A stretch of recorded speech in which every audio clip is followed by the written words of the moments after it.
washing dishes or pouring the wine to going to a funeral.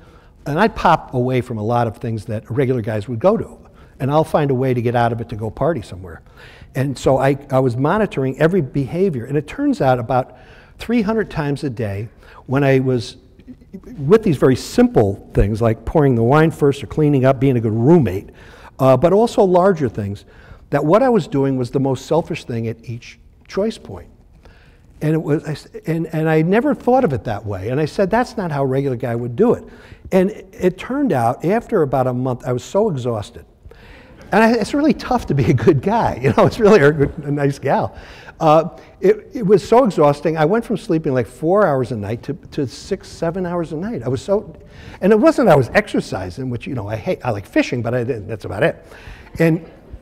But the whole thing was so exhausting. So after a couple of months, my wife goes, what's with you? I said, what do you mean? She goes, you're nice all of a sudden, like a lot of things. And I told her, I said, don't take it seriously. I'm just doing an experiment.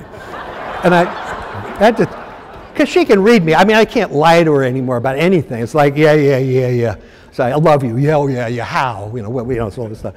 And she says, and she said something so curious to me. She goes, I don't care if it's sincere or not.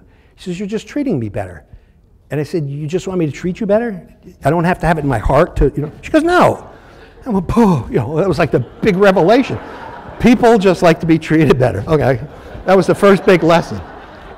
Yeah, I'm like 66 years old, and I'm learning this. I'm like a 14-year-old, right? I'm learning these things, like the environment has an effect. Anyway, and so I did that, and then I did it with my other friends, and they all did the same thing. You know, it was all like, what's going on here?